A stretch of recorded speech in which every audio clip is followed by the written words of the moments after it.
Hello, I'm Hayden Rogers, and this is an Appendices episode to episode 2, Kill My Main Character, about the Chosen One fantasy trope.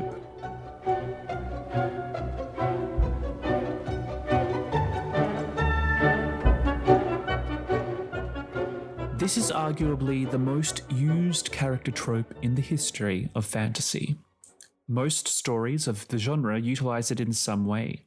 It may be subtle, or they may literally be called the Chosen One. To be clear, a Chosen One is someone who is selected by a force outside themselves to become the only person who is capable of resolving the plot, usually through some extraordinary circumstance that only they can trigger. Chosen Ones come in many different forms. Perhaps they have a birthmark of destiny, a mark of some kind that represents how they've been chosen. There could very well be a prophecy or legend thought to be myth which they suddenly fulfill, setting in motion an irreversible chain of events. In fact, sometimes, by becoming the Chosen One, they've created their own arch-nemesis. Almost always, this bestowing of new powers or responsibility comes as a great shock, changing the ordinary life of a nobody. An ordinary life in which they could very well be an orphan, or at least in less than desirable circumstances. Maybe they are not the first one to be chosen. One or many other chosen ones may have come before them, or they're chosen to be part of a group of other chosen people who have similar abilities. But sadly for some, they're the last of this chosen group and hold the weight of that responsibility on their shoulders. Ringing any bells? Any combination of these could come together in a chosen one. Let's look at some popular examples. Harry Potter, an orphan in less than desirable circumstances, who has a mysterious birthmark of destiny, his scar, is a kind of threefold chosen one. Firstly, he becomes a wizard. The magical world seeks him out and he becomes part of a chosen one group, the wizarding world. But once he's there, he discovers he's even more of a chosen one. He is the boy who lived, famous for defeating he who must not be named, and fated to tangle with him again one day. For a few books, this is his Chosen One arc until we hear there is a prophecy made about him. Well, him and Neville Longbottom, making him literally the Chosen One. Well, a multiple choice Chosen One because the very act of Voldemort deciding he was the Chosen One is what made him into it.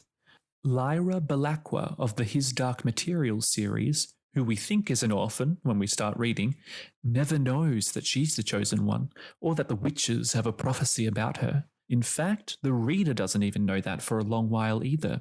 But the further into the series we get, the more we realize she is about as chosen as one can get. And everything she has done has set into motion a series of events that will come to pass, just as they had before her with her predecessor, Eve. Unlike most chosen ones, she's guided by her desire to complete a quest she has set for herself, not her responsibility as a chosen one. Although that path is her responsibility as a chosen one. And rather than great strength or impressive powers, Lyra possesses the more subtle ability to read the alethiometer, which tells the truth, and a skill in spinning stories, to lie. Avatar Aang, an orphan, is a much more classic example of a chosen one. In fact, the word avatar could be substituted with the words chosen one. He's bequeathed awesome power and responsibility as the entity of ultimate cosmic balance, a mantle handed down over lifetimes. But coming to terms with his destiny is difficult. He was just an ordinary boy before his destiny caught up with him, and he never asked for this. He is part of a chosen group, the past avatars with whom he can connect. His birthmark of destiny, airbender tattoos, is also the remnants of his now extinct race.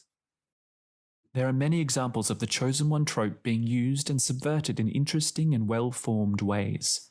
We love a Chosen One story and the idea that anyone could be plucked from obscurity and thrust into greatness. But it is also easy to write the trope poorly and create a boring character who is ridiculously skilled for someone who just picked up a sword for the first time.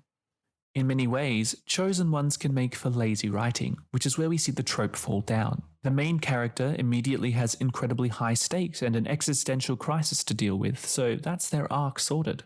The story and other characters can just bend around the chosen one because they are the key to success, so that's their purposes for being there. And the final confrontation or resolution is usually won not through skill, but fate and mystic power, often without really having to explain anything, so the story ends neatly.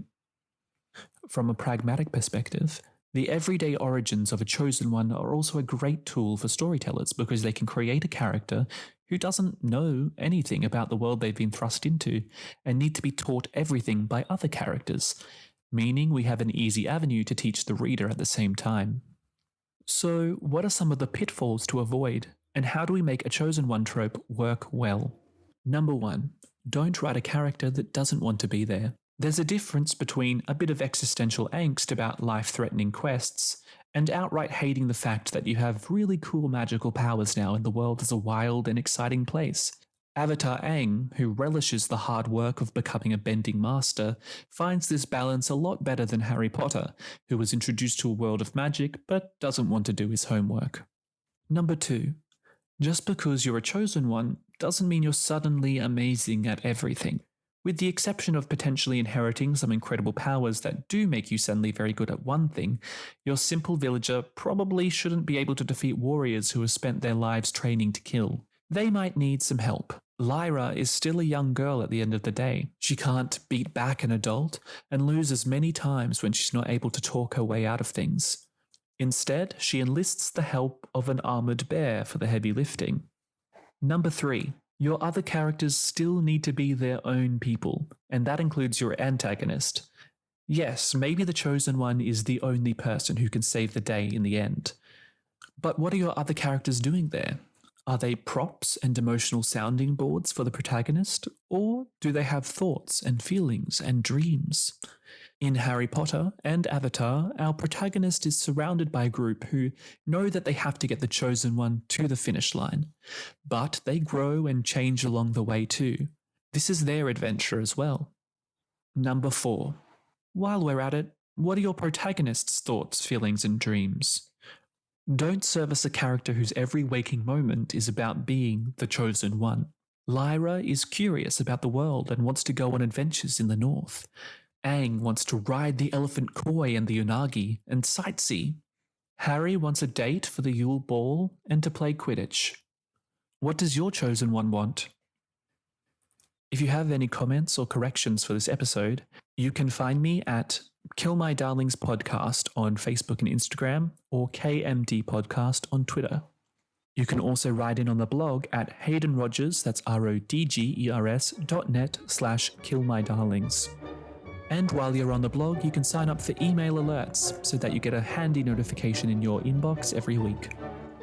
So, come and say hi and help me kill some darlings.